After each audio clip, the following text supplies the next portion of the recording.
patología de la transmisión, integración y modulación del dolor. La vía por la cual se transmite, integra y modula el dolor es la vía espinotalámica. Y esta vía va desde la piel hasta el tálamo. Y ustedes pueden denotar que está todo controlado a nivel del tálamo y desde la corteza cerebral. Esta neurona cortical dirigida hacia el tálamo es la neurona de tercer orden. Y del tálamo dirigido hacia la médula espinal es la neurona de segundo orden. Y de aquí tenemos la fibra nerviosa aferente que controla al receptor del dolor. Receptor del dolor también se le conoce como nociceptor. Entonces tenemos la neurona tercer orden, de segundo orden, la neurona aferente y el nociceptor, modulado en la corteza talámica, en la corteza cerebral, y en el tálamo. Esto se conoce como vía espino, de la espina dorsal de la médula espinal al tálamo. Vía espinotalámica y es la encargada de la transmisión del dolor. Tenemos fibras que se encargan de transmitir un dolor primario y fibras que se encargan de transmitir un dolor secundario, fibras A o delta y fibras C para el dolor secundario. ¿Pero qué es un dolor primario? Un dolor primario representa una causa de dolor en el cual no existe una lesión que podamos detectar. Pues aquí tenemos, por ejemplo, la migraña, las cefaleas tensionales, no hay una lesión. Y en cambio, el dolor secundario, hay una lesión que puede ser un hematoma, una hemorragia, un tumor. Hay una lesión en el sitio del dolor, ¿sí?, que podemos detectar. Entonces tenemos el dolor primario y tenemos el dolor secundario. Dentro de los receptores que están encargados de la transmisión del dolor o la inhibición del dolor, o de regular el dolor, tenemos una neurona GABAérgica o una neurotransmisión GABAérgica que tiene un fin inhibitorio, un fin de inhibir la transmisión dolorosa, siendo un transportador o un canal inhibitorio. Este canal inhibitorio está mediado por un ion con carga negativa, que es el cloro. Como pueden ver ustedes en la diapositiva, está la entrada de cloro después de que GABA estimula a la unidad beta o dominio beta del canal. Este canal de cloro o canal de GABA se conoce como GABA-A y también puede ser blanco farmacológico de fármacos que tienen un fin anestésico o analgésico, como los barbitúricos, las benzodiazepinas, los esteroides, el alcohol, ¿sí? Y todos ellos dan un efecto sedante, hipnótico, un efecto analgésico o anestésico. Todos son inhibitorios y todos están mediados por cloro, que tiene una carga negativa. Y ese es el canal de GABA. Ahora tenemos el canal de sodio, que puede estar regulado por un receptor o por ligando, o regulado por voltaje. En este ejemplo vemos un canal de sodio regulado por voltaje.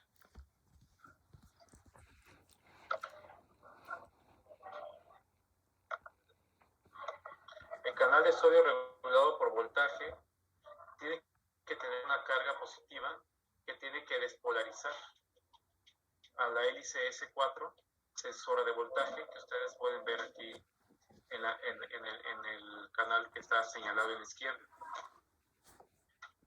Tenemos lo que llamamos bola y cadena, ball and chain, o segmento inactivador del canal, el cual en la tercera muestra del canal ven cómo se cierra y se inactiva nuevamente el canal. En la primera está abierto, pero no está la carga positiva adentro que permite la apertura de la parte externa del canal para que entre el sodio. Cuando hay una carga positiva en el interior de la membrana celular, hay una despolarización de los dominios externos y esto permite la entrada de sodio. El sodio tiene cargas positivas y continúa una despolarización para después esta misma carga positiva mueve la cadena, cierra el canal y se vuelve a repolarizar la membrana. Este movimiento de apertura y cierre del canal dura en milisegundos, 0.1 milisegundos la primera etapa, después 0.5 a 1 milisegundo la etapa entre la apertura y el cierre. Por eso la espiga del canal de sodio es una espiga única, no tiene meseta y representa una descarga de despolarización. Y aquí está ocurriendo una transmisión del dolor entre una neurona y otra en la vía espinotalámica. Esa es la vía como se va a transmitir el dolor por la apertura del canal de sodio, dependiente por voltaje, o una apertura de canal de sodio dependiente del ligando. Ese es un canal de sodio también, pero ese no se abre por voltaje, se abre por un ligando. Y el ligando natural para el canal de sodio es la acetilcolina. Y tenemos aquí un receptor nicotínico neuronal o un receptor nicotínico muscular, N o NM, donde la acetilcolina se puede unir en la parte extracelular o en la parte intracelular para realizar la apertura del canal de sodio y el canal de sodio pueda volver a entrar. ¿Sí? Entonces, esta vía activada por acetilcolina es otra vía muy importante también para la transmisión del dolor, mientras que la vía GABAérgica es una vía inhibitoria del dolor. Y tenemos una especie de equilibrio entre fibras tipo C, de predominio GABAérgico inhibitorias, y fibras tipo alfa o tipo alfa-beta, que son estimulatorias mediadas por canales de sodio. Esta teoría de la compuerta del dolor tiene un sentido en el equilibrio entre una vía inhibitoria y una vía estimulatoria que van a crear una nocicepción, una percepción del dolor por toda la vía espinotalámica que ya les había mencionado al principio. Entonces, dependiendo que la manifestación GABAérgica o colinérgica, es decir, cloro o sodio, va a depender la percibibilidad del dolor que tengamos, para poder identificar el tipo de dolor que tengamos.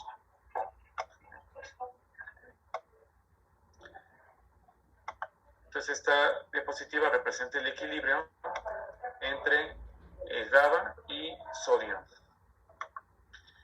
También tenemos en las terminales nerviosas nociceptoras los corpúsculos de Gauss, que representan detecciones a la temperatura fría, y los corpúsculos de Ruffini, que son terminales nerviosas que detectan las sensaciones al calor. Estos se conocen como tal, como termorreceptores, los cuales son terminales nerviosas periféricas que específicamente sienten el frío y sienten el dolor, el calor, perdón, el frío y el calor, y nos permiten identificar esas temperaturas en el medio ambiente. Corpúsculo de Gauss y corpúsculos de Ruffini. El dolor también puede identificarse o clasificarse por la duración. Se acepta que un dolor crónico es aquel que dura más de 15 días y un dolor agudo que dura menos de ese tiempo. Esto es respecto a la duración del dolor. Respecto al origen, el dolor puede ser somático, visceral y neuropático. Por ejemplo, somático es el dolor óseo en una fractura, en un esguince, en una contractura muscular.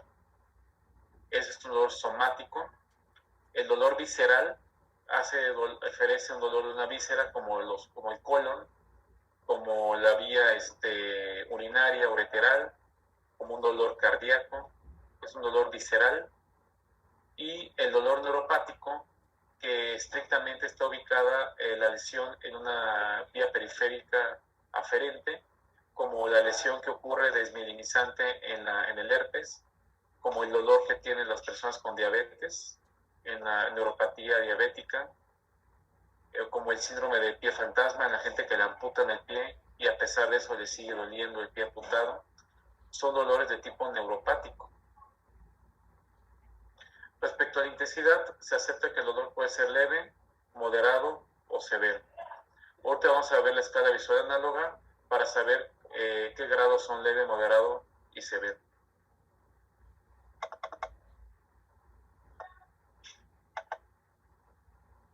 El estímulo nociceptivo, ya les había mencionado, tiene una definición como un dolor que es consecuencia de una lesión tanto corporal somática como corporal visceral, y este desencadena la activación de la red espinotalámica, el cual procesa la información paralelamente, es decir, de cada lado, y distribuida con un componente discriminativo en el tálamo. Y esto, si se acuerdan por el canal de sodio, tiene una duración que oscila entre 0.1 a 1 milisegundo para poder identificar el tipo de dolor, para discriminar el dolor, para discriminar un dolor asociado a frío o a calor, y hasta que llega a la corteza podemos hacer esa discriminación y podemos identificar y tomar una decisión refleja respecto al tipo de dolor o estímulo doloroso.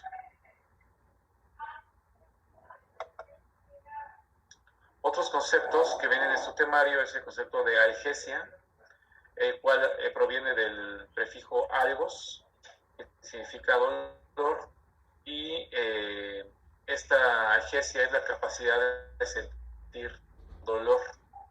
Obviamente el siguiente concepto, analgesia, es un prefijo que es la A, que significa sin, y es la pérdida o modulación de la percepción del dolor. La anestesia va más allá de la analgesia, es la ausencia de la sensibilidad de toda una región corporal. Puede ser en su totalidad para una anestesia general o puede ser local o regional para una anestesia local o regional. Entonces, la anestesia es una ausencia de la sensibilidad en una región corporal o en todo el cuerpo. Y la analgesia es la disminución o la pérdida de la capacidad para sentir el dolor.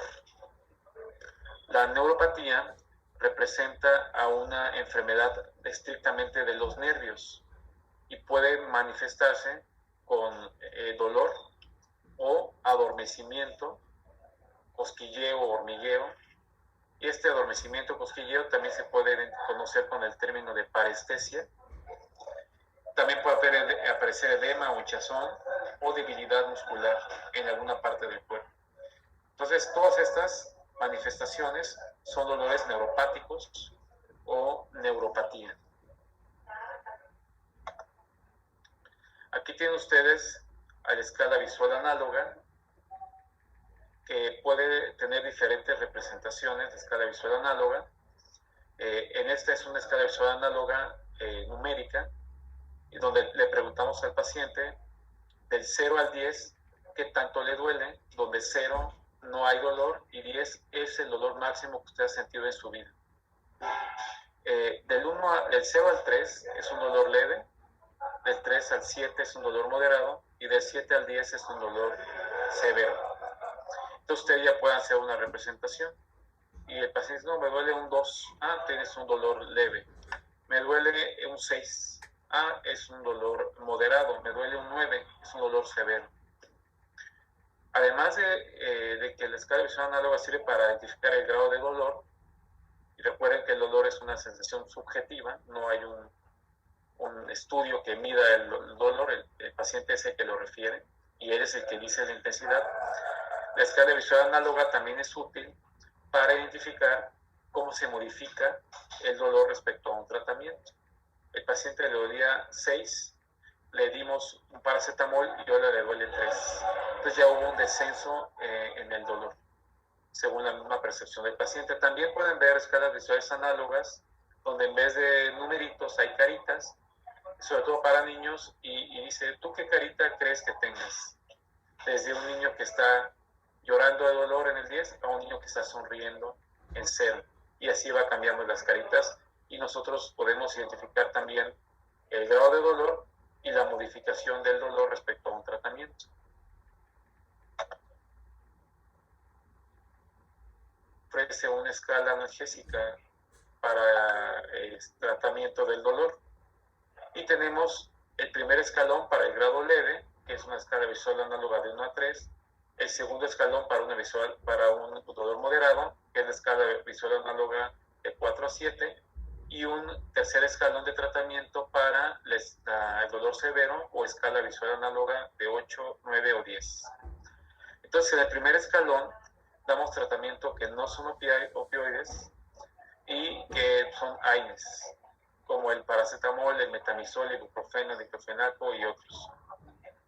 En el dolor moderado vamos a dar fármacos opioides débiles combinados con fármacos no opioides, como son los AINES más opioides. Y tenemos en la escala 2 son los fármacos de la escala 1 más fármacos opioides débiles, como el tramadol, petidina, pentazocina y los coadyuvantes, que son los AINES. Y en la escala número 3 de la OMS, con dolor severo, damos opioides potentes y los vamos a combinar con fármacos no opioides como los AINES. Y tenemos la morfina, buprenorfina, oxicodona, hidromorfona, fentanilo y los AINES que podemos ayudar. Entonces vamos a dar tratamientos con base en el grado de dolor que logramos identificar con la escala visual análoga. De esta forma tenemos la utilidad de la escala visual análoga respecto al tratamiento que vamos a indicar. En esta diapositiva vamos a ver cuáles son los cuidados paliativos en el dolor y cuáles son los fracasos terapéuticos del dolor. Entonces, paliar hace referencia a un tratamiento no curativo, pero que va encaminado a mejorar la calidad de vida. Entonces, el objetivo es mejorar la calidad de vida, asegurar que el paciente se sienta mejor o más confortable, manejar los síntomas del dolor. No solamente es para el cáncer, pero generalmente se usa para el cáncer, donde ya no puedes tratar el cáncer, pero vas a tratar el dolor que produce el cáncer, y se puede aplicar para todas las edades. Entonces, ustedes les duele una muela, pero no pueden ir al dentista, y toman un analgésico para paliar el dolor. No van a componer el problema del dental, pero van a paliar el dolor. Se considera que hay fallo o fracaso terapéutico o analgésico cuando no logramos reducir al menos el 50% de la escala visual análoga. ¿Sí? Si alguien tiene, por ejemplo, un 100% y no logra bajar abajo del número 5, no vamos a considerar que logramos el efecto que queríamos. Si el paciente estaba en 10 de dolor y está en 6 ahora, hay fracaso terapéutico. Tenemos que reducir al menos el 50% de la escala EVA para poder decir que hay un éxito terapéutico en el dolor. El tiempo que damos para verificar si hay o no un fracaso son 5 días. Si en 5 días no hay una resolución del dolor con los mejores fármacos, ya sea los que dimos según la escala de OMS para el tipo de fármaco respecto al tipo de dolor, ya dimos 5 días y no hay, incluyendo para morfina o fentanilo, no hay respuesta, o 15 días para metadona, que es el tiempo máximo para identificar un fallo terapéutico. También podemos identificar fallo terapéutico relacionado con la toxicidad de los fármacos. El sistema nervioso autónomo, como gerostomía, retención urinaria, hipotensión, el sistema nervioso central, como sedación, por ejemplo.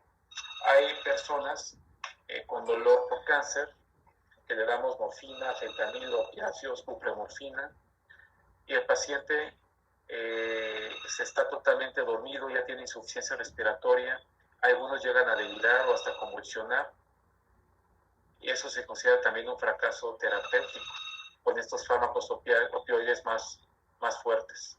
O hay reacciones alérgicas, prurito, hipersudoración, y los efectos adversos hacen que el paciente no tolere el fármaco, lo tenemos que quitar por intolerancia y también se le llama fracaso terapéutico. Entonces no siempre vamos a poder quitar el dolor. ¿Cómo actúan estos fármacos que les he mencionado? Tenemos la morfina, que es un opiáceo fuerte, el tramadol, que es un opiáceo débil, la morfina para un dolor severo, el tramadol para un dolor moderado, que son agonistas mu, o mu es un receptor opioide, mu kappa delta son receptores opioides, pero el efecto analgésico más específico es para los receptores mu, y ahí tenemos estos fármacos opioides. Podemos dar fármacos que bloqueen la placa neuromuscular a nivel receptor nicotínico muscular, que recuerda es un canal de sodio regulado por ligando, y ahí tenemos inhibidores de estos canales de sodio, como es el metocarbamol y el carisoprodol. También podemos dar fármacos que actúen estimulando a GABA. Recuerden que GABA es un canal de cloro, cloro tiene carga negativa, repolariza la membrana y quita la transmisión dolorosa. Entonces puedo dar fármacos agonistas del receptor GABA como la pregabalina, la gabapentina.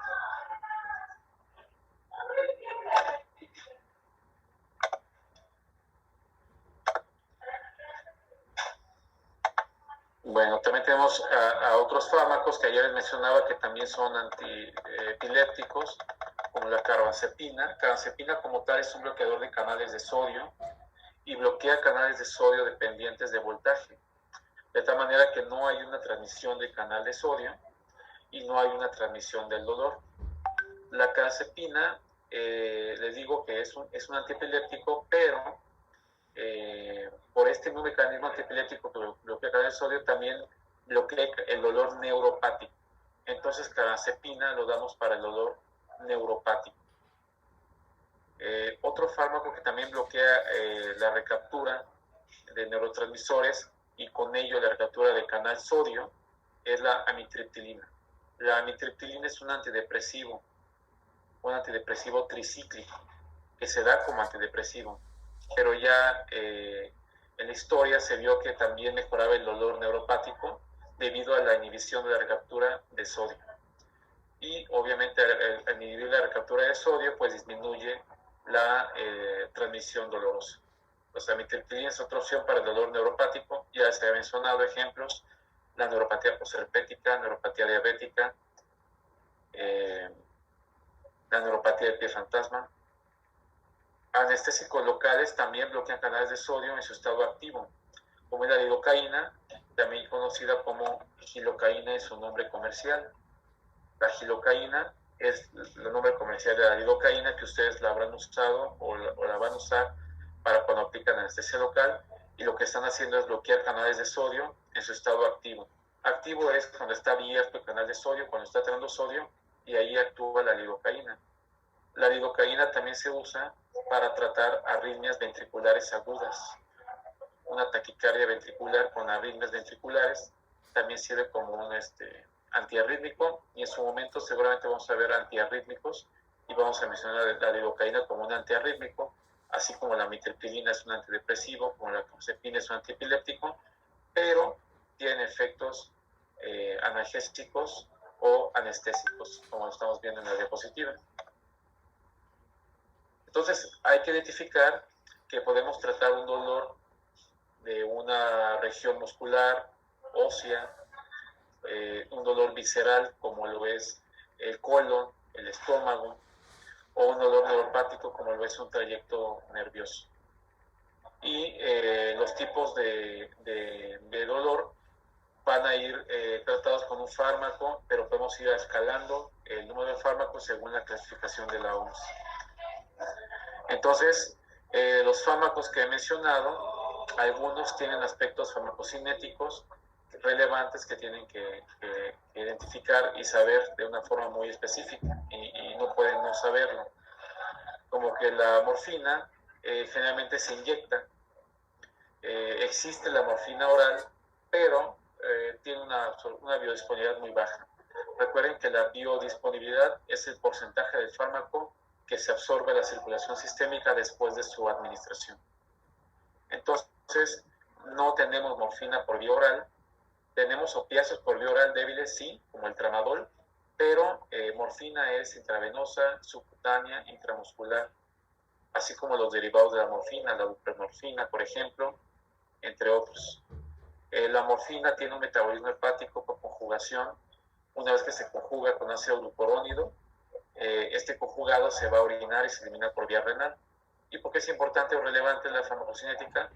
Porque si lo damos en una persona que tenga un metabolismo hepático disminuido, falla hepática, alcoholismo o hepatitis, pues va a tener más concentración de la morfina y más riesgo de una toxicidad, como lo es sedación, falla respiratoria o hasta la muerte por morfina, cuando hay falla hepática. La gabapentina es un fármaco que ya vimos que mejora la actividad GABAérgica mediada por canales de cloro, canales GABA-A, pero tiene una disponibilidad o biodisponibilidad oral no predecible ni lineal. Es decir, estamos acostumbrados a identificar que damos un fármaco a cierta dosis y esperamos un efecto, ¿no? Y aumentamos más la dosis y aumenta más el efecto. Las farmacocinéticas que se comportan en una relación directa con la dosis y el efecto es una farmacocinética lineal. Pero cuando es no lineal, podemos tener dosis bajas de gabapentina y un alto efecto terapéutico o un alto efecto adverso. Y esta biodisponibilidad no predecible hace que la gabapentina en un mismo paciente tenga un beneficio unos días y después el paciente diga con la misma dosis que se siente muy sedado, con mucho efecto, y otro día se siente mejor. Entonces, el paciente tiene que, o la forma de poder controlar un poco mejor esto para la gabapentina es darlo en un horario muy fijo. Por ejemplo, darlo en la noche. Yo a mis pacientes les escribo en la receta de gabapentina tomar una tableta de 300 miligramos a las 8 de la noche, así dice la receta, el horario, con tal de ser más predecible en el manejo del paciente, porque si le agregas otro horario, el paciente no tiene un horario específico, puede todavía ser más claro esta falta de predicción del efecto y la dosis. Es mucho más predecible la pregabalina, una concentración más estable. Aún así, la pregabalina también hay que darle un horario fijo, generalmente nocturnos, porque son fármacos que producen sueño. La carazepina también produce sueño, también es para el dolor neuropático, como la gabapentina y la pregabalina, pero además la carazepina, además de tener concentraciones fluctuantes, es un fármaco que estimula la acción enzimática del citocromo P450. Entonces, al ser un inductor, puede acelerar el metabolismo de otros fármacos.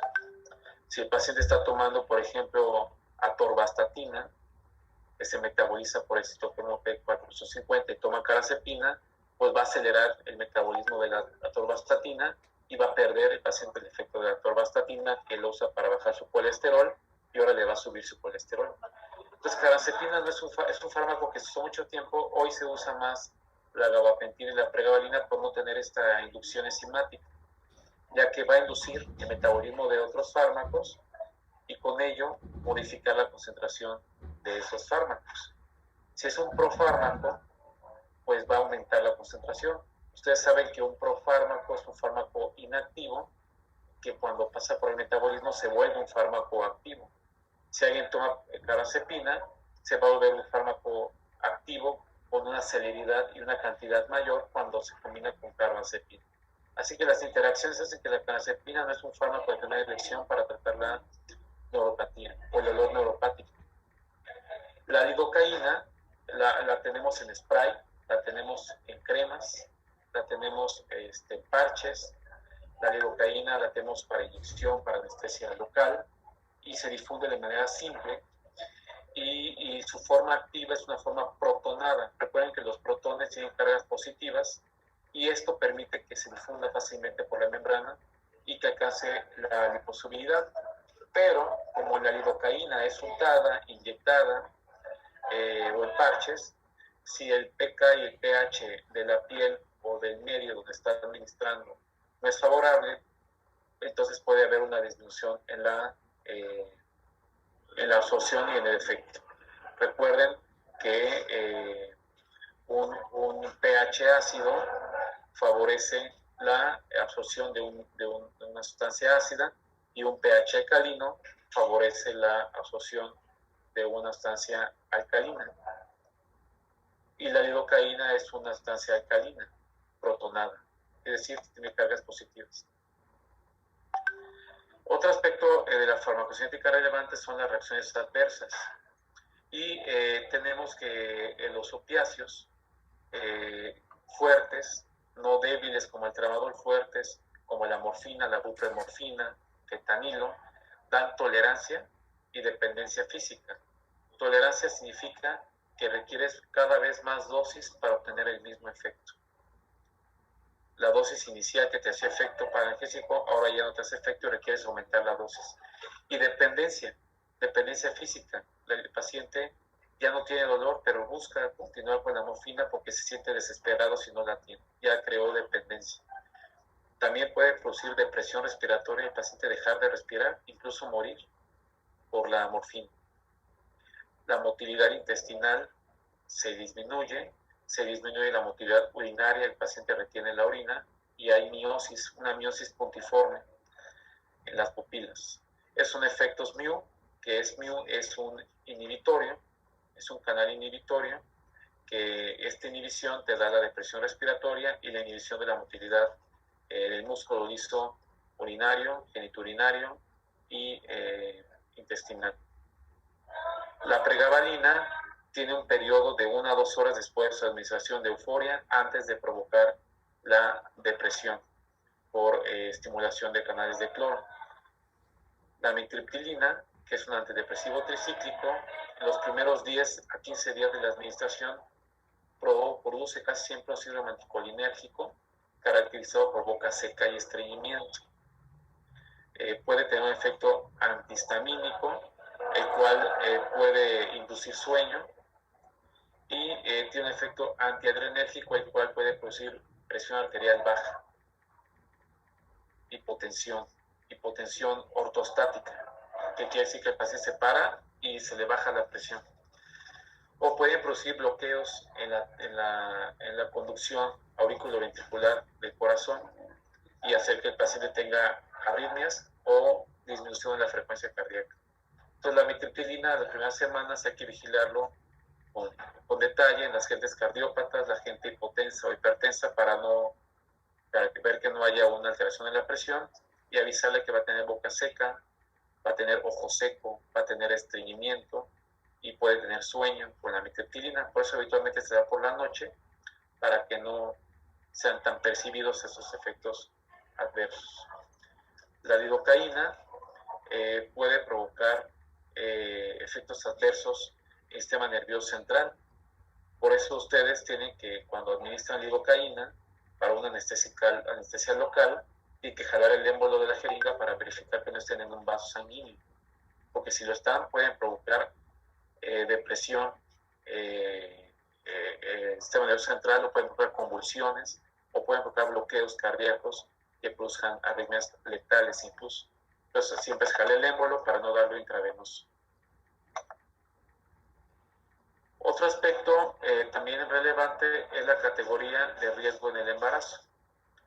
A su derecha ven la categoría de riesgo, donde la categoría A hay estudios controlados que revelan que no hay riesgo para el feto cuando damos un anestésico en una mujer embarazada. En B no hay estudios controlados, pero tampoco hay evidencia de que exista riesgo en humanos. En C es un riesgo potencial que no se puede excluir. No hay evidencia que lo corrobore, pero no se puede excluir el riesgo de un daño fetal. En el D existe evidencia de que hay riesgo, aunque los beneficios de darlo pueden ser mejores a los riesgos. Y X, hay una contraindicación absoluta por el daño fetal severo.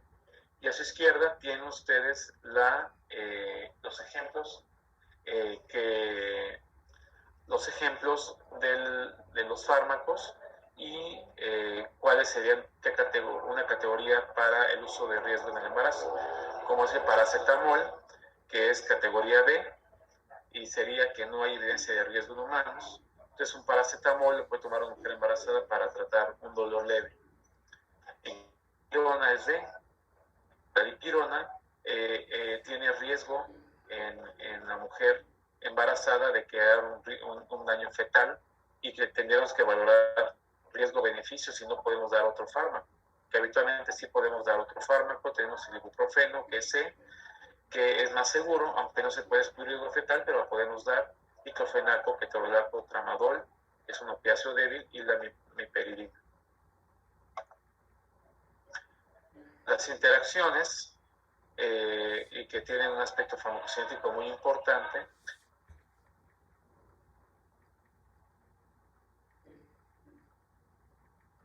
El etanol, y también interacciona farmacodinámicamente. Farmacocinéticamente, porque el etanol y las diazoxepinas compiten por el metabolismo hepático de los opioides, y farmacodinámicamente porque, por un lado, los opioides son agonistas de un receptor inhibitorio, que es el receptor mu, y etanol y benzoazepinas son agonistas de un receptor inhibitorio, que es el receptor GABA. Entonces, por dos tipos de receptores, por GABA A y por receptores mu, se está inhibiendo. Entonces va a haber una interacción positiva y el paciente va a tener más depresión. La carbamazepina es un inductor enzimático. Entonces, ya les había mencionado, si lo damos con un profármaco va a tener más concentración ese profármaco, porque estamos induciendo el metabolismo, o si es un fármaco activo lo vamos a bajar su concentración y su eficacia. La lidocaína puede interaccionar con vasoconstrictores. Ustedes conocen, por ejemplo, lidocaína combinada con fenilefrina, y esta acción hace que aumente el efecto de la lidocaína, porque ya no se va a absorber, y aumenta el efecto de la anestesia local cuando lo combinamos con fenilefrina, que ya existe esa presentación.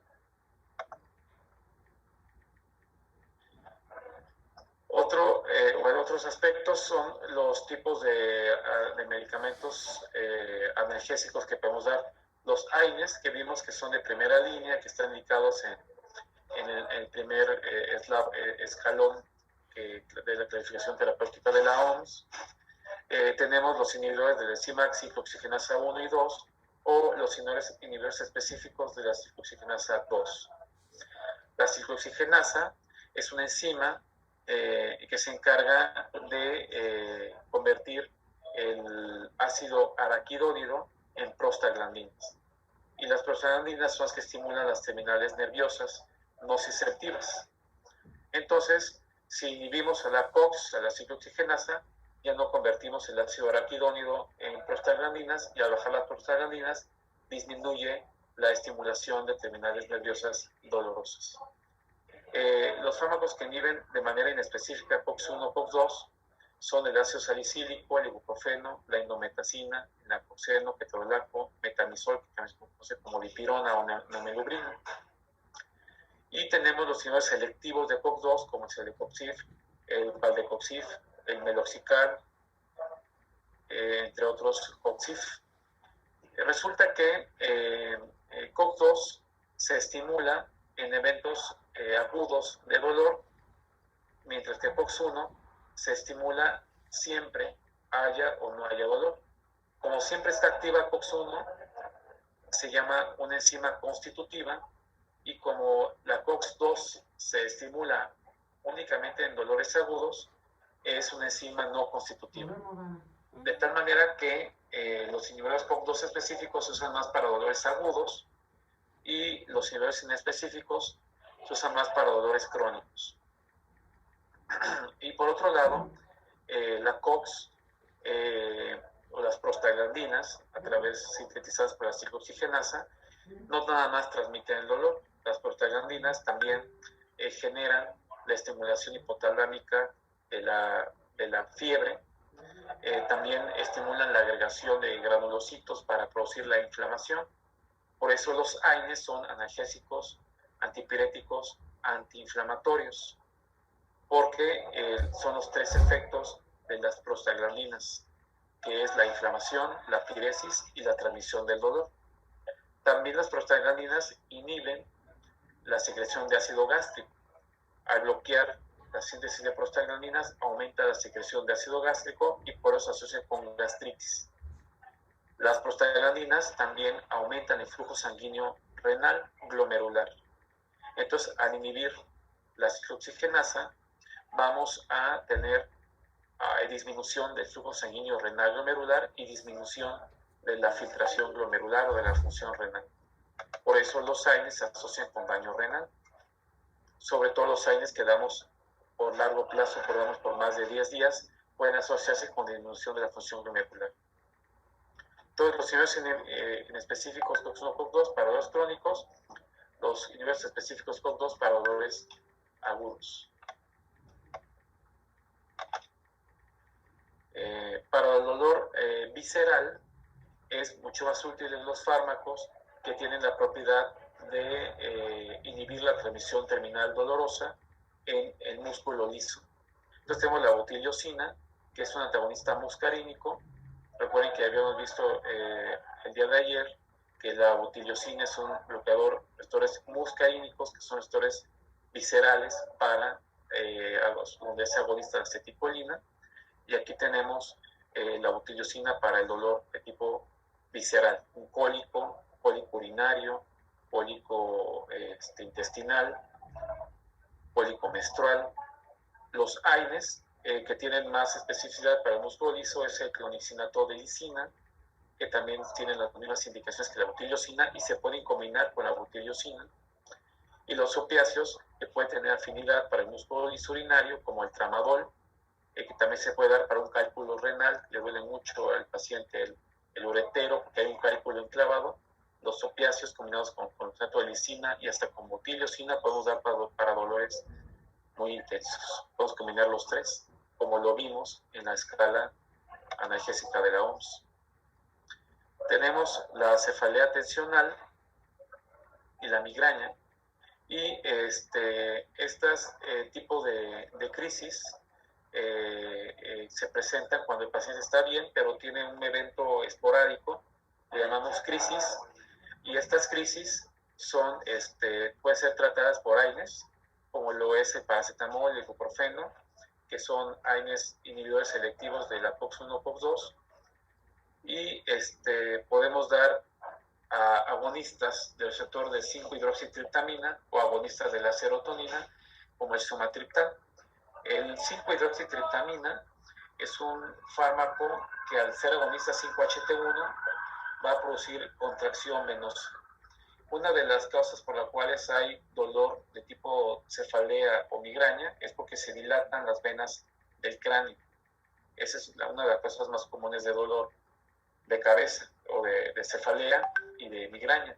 Entonces, el receptor 5-HT1 o 5-hidroxitriptamina 1 o receptor 5-serotonina 1 es el receptor que produce contracción venosa.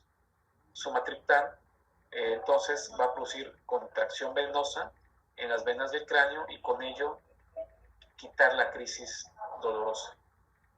Para prevenir la crisis de dolor podemos dar fármacos durante mucho tiempo para el dolor neuropático que representa la cefalea y la migraña. Son dolores neuropáticos que inhiban la transmisión del ion sodio, y al inhibir la recaptura del ion sodio, pues la amitriptilina tiene este beneficio para prevenir. Aunque es un antidepresivo tricíclico, es un fármaco para prevenir crisis dolorosas de tipo neuropático. O el propanolol, que es un fármaco bloqueador beta, que se usa para bajar la frecuencia cardíaca, antihipertensivo, también tiene beneficios al inhibir la despolarización de las neuronas que tienen sodio en su interior al bloquear receptores beta. Bueno, vamos a pasar a la parte final, que son los casos clínicos, pero antes quiero que me digan si tienen alguna duda de alguno de los puntos.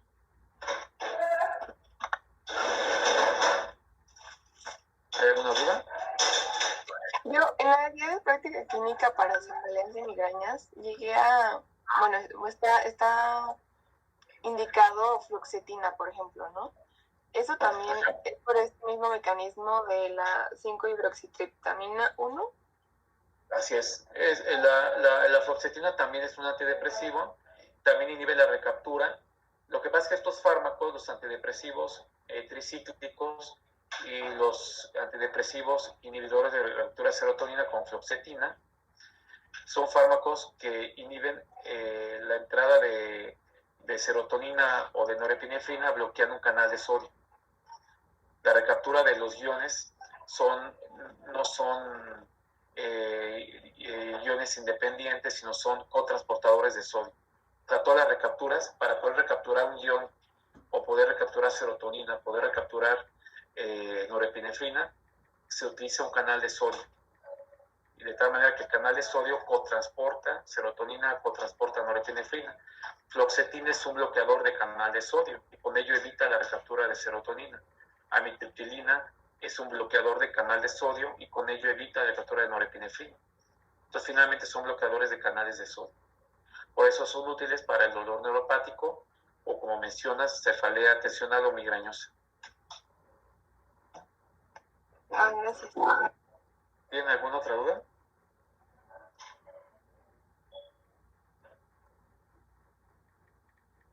Bueno, entonces, para reforzar el conocimiento, vamos a ver unos casos clínicos. Por ejemplo, el caso de un dolor por quemadura, ¿qué vía del dolor es estimulada? La cual viaja desde la piel hasta el tálamo. La vía espinotalámica, ¿no? Muy bien. Entonces vamos a contestarlo. No, aquí me falló un poquito la N en el teclado.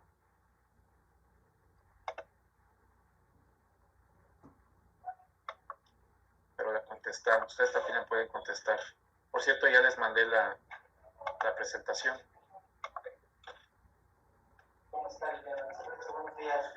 Escribo un ejemplo clínico de dolor primario y uno de dolor secundario. ¿Quién contesta?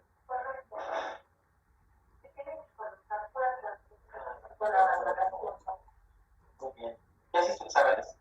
Pues un ejemplo de dolor primario podría ser una migraña, ¿no? Una cefalea tensional, como vimos.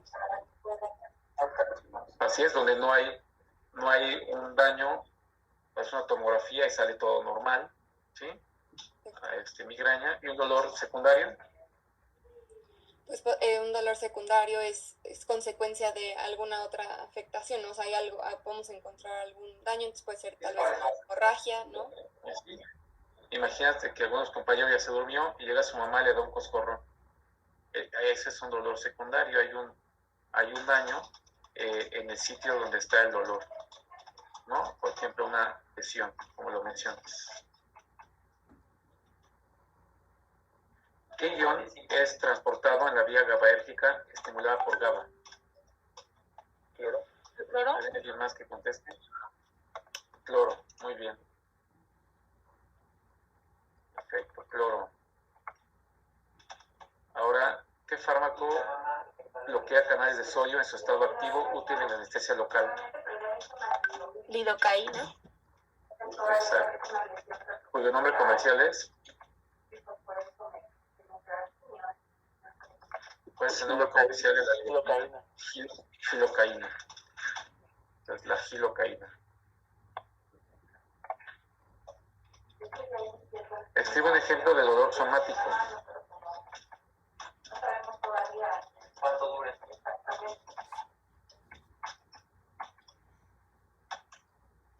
Un dolor del soma, del cuerpo. ¿Cómo lo toma el cuerpo? ¿Qué ejemplo me dan? Una fractura. Fractura, muy bien. Un esguince. Un ejemplo de dolor visceral. ¿Cólico? Cólico, bien. Un ejemplo de dolor neuropático. La neuropatía herpética. La neuropatía herpética dijiste, ¿verdad? Sí. Muy bien. Muy bien. Escribe un fármaco utilizado en el escalafón 2 de la escala terapéutica de la OMS para el Tramador. tratamiento de dolor. Tramador, muy bien. Muy bien. Vamos a ver la siguiente.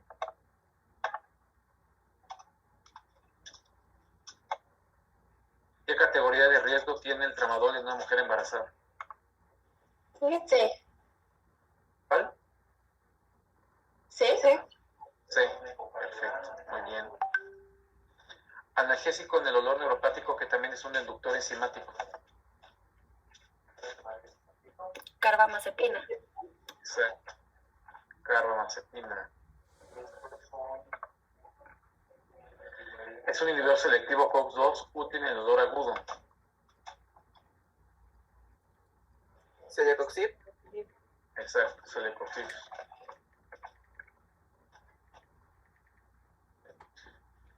Vamos a ver el caso 10. Antimuscarínico que indicas en un paciente con dolor cólico abdominal. Butillas. Butil.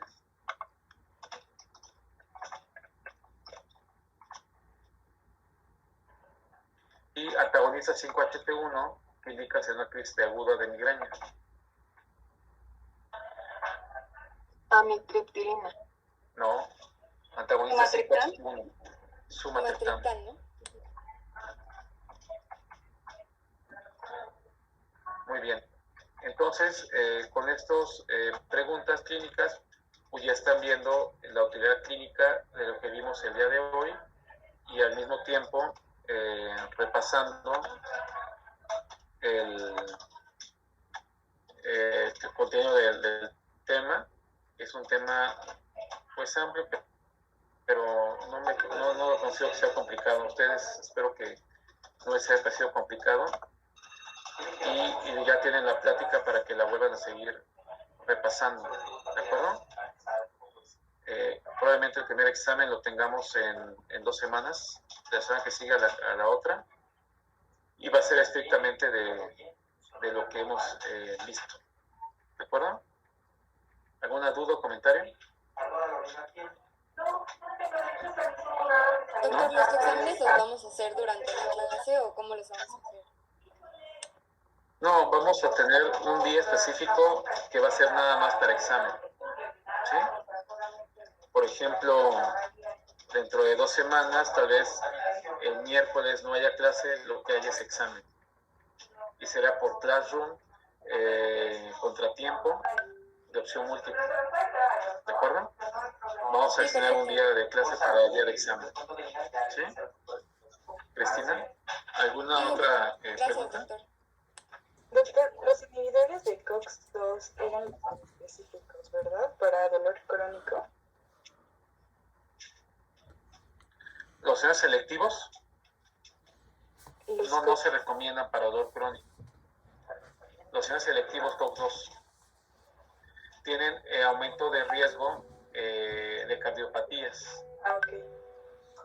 y aumenta el riesgo de infartos, de cardiopatías isquémicas. Es más indicado para dolores agudos, debido a que la COX-2 se activa en dolores agudos. Gracias. Sí. ¿Alguna otra pregunta? Bueno, si no hay más preguntas, nos vemos el próximo martes, por favor.